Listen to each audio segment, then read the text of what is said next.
Hi everyone, welcome back to Information Economics.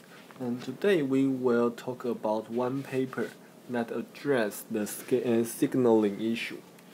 Okay, so basically this will be the last video for this lecture, for this course. So I hope you will enjoy it. In this video, I will talk about the basic idea about this study. And then in the next 3 videos, I will talk about the model and 2 particular ways to signal the quality of a product or a service. Okay, so in these videos, you're going to see a specific problem formulation regarding quality signaling. Basically, these derivations are all hard, so we will not require you to be able to follow the analysis. Okay, but we still include those models and the problem formulations because we hope that you will see the precise way to formulate a problem. And using those models, we will also be able to describe the problem more precisely. Okay, so even if you cannot solve for the equilibrium, please still try to understand what those models are talking about and then the intuition behind the results. Okay, let's start. So this is a study with respect to specialization. For some companies, we see that even though they have the choice to, for example, sell a lot of products or serve a lot of different consumers, but they choose to specialize in a few items. For example, when we see 2 kinds of advertisements, if one says paint and wallpaper specialist, and then the other says carpentry, paint, and landscaping service providers. Okay, then these two different things tells us that the second supplier is selling a lot of different services, while the first one focuses on paint and wallpaper. If we go to a car shop, we probably see different signs saying that we do it all or break people. Then you know that the second car shop is focusing on dealing the problems with brakes only, and the first one is not only focusing on brake. He may also deal with problems like your tire, your engine, your appearance of your car, and so on and so on. Okay, so firms will choose different ways to serve consumers, to design their product lines, and so on and so on. Suppose a firm tries to specialize in a product rather than providing a product mix. We know that some potential profits will go away. Okay, the most immediate idea we have is if we do not sell a particular product, then we cannot collect the relevant revenue from them. Okay, but there are actually more. For example, there may be a synergy among multiple products and services. Okay, or there may be economies of scale when you produce multiple products or more products. Or there may be complementarity between products and services. So that means when you sell more products or offer different products to consumers in your store, probably those consumers who want to buy product A will also be willing to buy product B because using A and B together gives him more additional benefits. Okay, that's possible. So now, if this is really the case, then you probably want to ask why some companies would not offer a product mix or a service mix. Sometimes the answer is very simple because they have no choice. For these brake people, probably he just does not know how to fix the problems with engines. Okay, so it may be due to technology or capacity constraints. Okay, sometimes you don't know how to do that. Sometimes you don't have capacity to do that. Sometimes you don't have time to do that. So probably they have no choice. But of course, we don't really care about this reason. What we care about are some not so obvious reasons. One of the following reasons are here. So first, sometimes doing specialization can enhance quality or reduce costs because you are an expert in that particular area. Okay, so you can make better products or you can reduce your production cost for that particular product. Okay, this may all be true, but do we have any other reason? Okay, that's the motivation of this study. And actually, that particular reason that we want to study is related to quality. It's quite possible that if we focus on only one product, then we can put all our efforts on it and make it a better product. Okay, that means the quality becomes higher. But whether that really bring any benefit depends on whether that quality can be observed by consumers, can be verified by consumers. So the issue of hidden quality will show up in general seller-consumer relationship.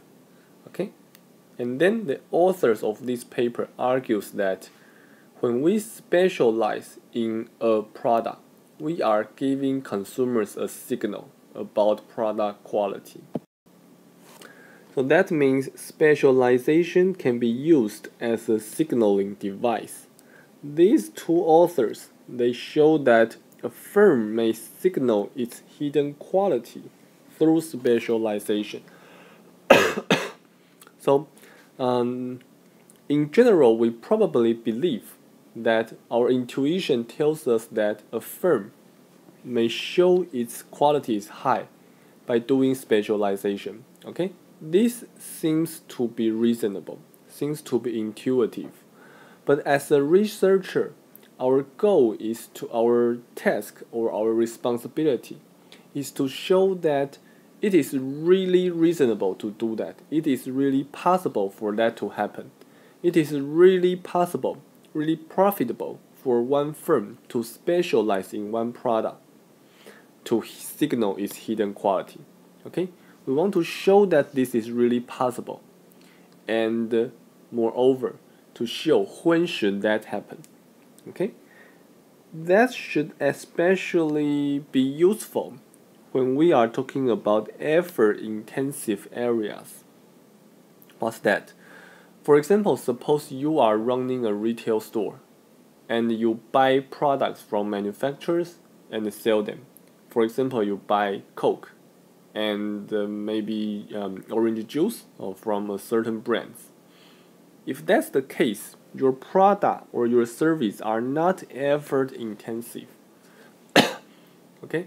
Even if you do not sell juice, no one is going to believe that your Coke is better than those Cokes in other retail stores.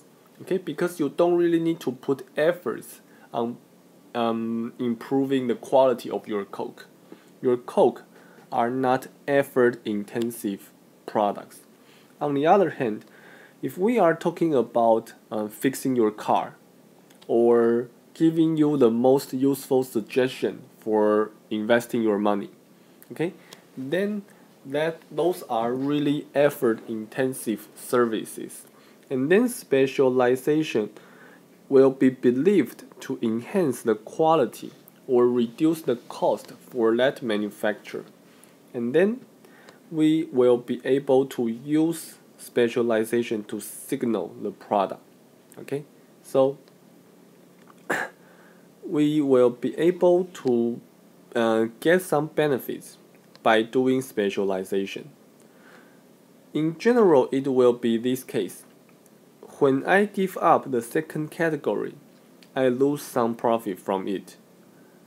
Also, on the other hand, I can save some cost, right? Because I don't need to produce that product or provide that service. But what's more important is that I can actually earn more in my primary category because consumers will be able to know that my quality is high. Okay? So I'm going to get more in my first category. That's going to cover my loss in the second category. If that's true, then I will be willing to specialize. But of course, the most important problem is when you try to signal your product quality through specialization or through any other way. The problem is your competitors or those low quality firms may do the same thing as you did, and then you will lose the chance to really signal your product. Okay? If the action you take can actually also be taken by a low quality firm, then consumers will not believe in you about your product quality. Okay, so that's the heart of any analysis regarding signaling. So when we are talking about whether a separating equilibrium will really show up, or at least be one of the possible equilibria, the intuitions are the following. Suppose we have two firms. One's quality is high and one's quality is low. Consumers cannot tell whose quality is high. If this is the case, they will only be willing to pay for an average price. Okay? Otherwise, they are getting some loss. If this is the case, then the high quality firm should try to signal to get a higher payment. Okay? If I can successfully signal my quality, consumers will be willing to pay more to me. And then the issue is why the low quality firm will choose not to mimic the high type manufacturer. Okay? For whatever action that the high quality firm choose, the low quality firm can choose to do the same thing, to pretend to be high type. Right? So what should the high quality firm do? It should offer something that the low quality service, the low quality firm cannot mimic. And then what's that?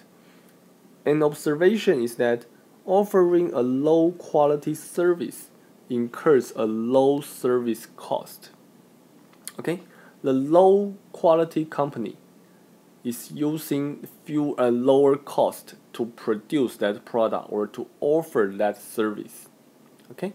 So that means when I give up one product and to specialize in only one single product, I can get some cost reduction, but that benefit is lower for the low quality firm.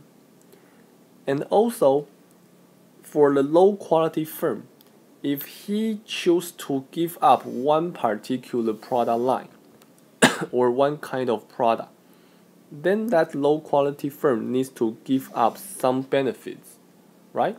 And the opportunity cost for him must be high enough so that I, as a high quality firm, can differentiate ourselves. In short, the cost for specialization must be high enough for a low quality firm.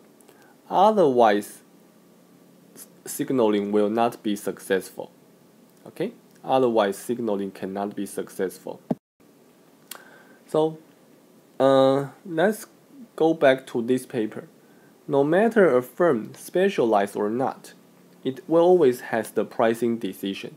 So in this lecture, we will talk about whether a firm can signal through prices only. Okay? For example, the high quality firm may choose to charge a higher price to signal its product quality. That's possible. And then we will also ask whether a firm can at the same time also signal through specialization. then specialization may be a complement to the price signal, and it may help the high quality firm to further differentiate itself. We're going to analyze these two signaling tools. In general or in literature, researchers have identified a lot of different ways to signal product quality, like advertising, branding, retailer reputation, money back guarantees, just return policies, slotting allowance, warranties, and the sales force compensation, and so on and so on. Okay, there are definitely a lot of different ways to signal a high quality. We're not going to discuss them in this paper. We will only focus on price and specialization as our main example. Thank you.